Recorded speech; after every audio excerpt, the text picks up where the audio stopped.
Hello everyone, today I'm going to be doing an unboxing video of the Galaxy A13. This is a new phone that I actually got sent with my Samsung S23 Ultra.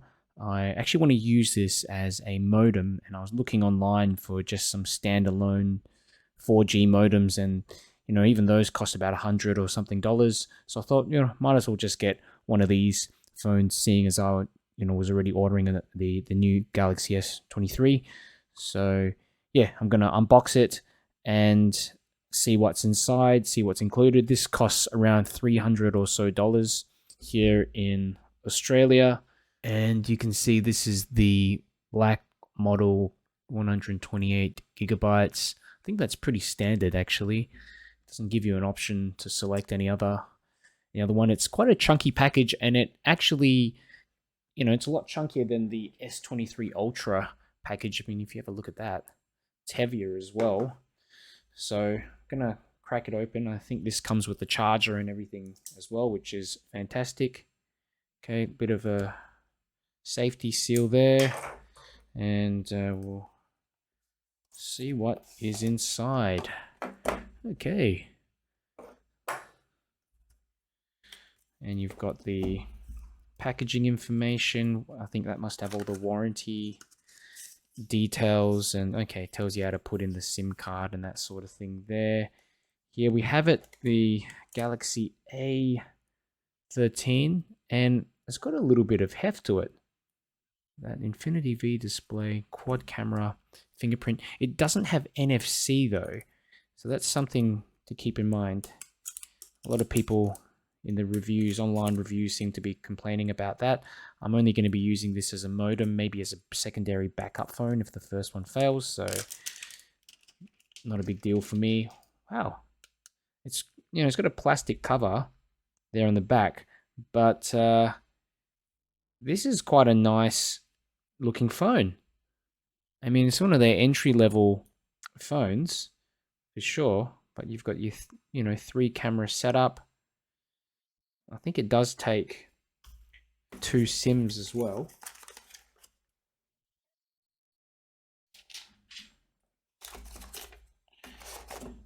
Got the fast charger here. How many watts is this? 45. Hang on. Yeah, got a. It says here adaptive fast charging. The charger comes with the cord as well. USB-C to Type A, and a little SIM installation thingo. But look, I'm just glad the thing comes with the charger and the cable. You don't get that with most phones these days. So let's have a look inside the SIM port. Where is it? Actually, can't find it. Oh, here it is. Just here on the side. So if you look a little bit closer, just over here to the left-hand side of the phone. And there we go, pops straight out. And I think it's plastic as well, plastic construction. Yep, it's made of plastic.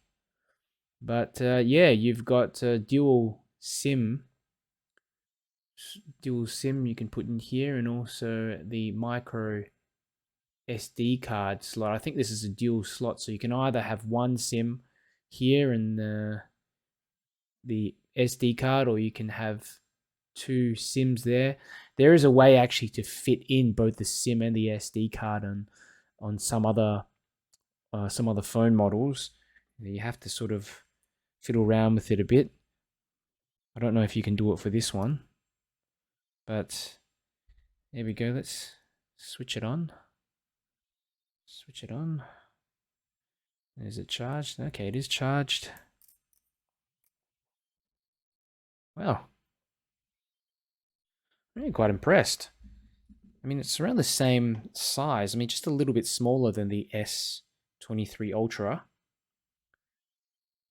The screen is a tiny bit smaller, but it's quite a nice phone. Just give it a little while to fire up. So this is what the screen looks like up close, and there's a little cutout on the top of the camera there that you can see the screen just goes goes around it. It's not curved on the edges, but the screen goes all the way pretty much to the end of the bezel. Funny thing I've noticed, also got a 3.5mm headphone jack. You don't see that so often on phones now. USB-C. Everything else is pretty standard. Overall, I'm really quite impressed with the A13. Seems like a good value phone. The plastic on the back is, actually doesn't give it a premium sort of feel, but from the front especially, the screen and just the general feel of it, it does have a sort of rigidity to it. Feels like it would take a few knocks here or there. I'd probably get a case for it just due to that back panel being plastic and all. It's gonna scratch up a fair bit. But I think this is a great little backup phone. I'm just going to use this as a modem and as a secondary phone if my first one conks out. So I hope this video was helpful for you. I'll probably make a follow-up one later to see how it goes when I actually manage to transfer some data over and all that stuff to it. But if you have any questions, let me know down in the comments. If you like the video, do me a favor and click the like button. And if you want to see me make more review videos, make sure you subscribe.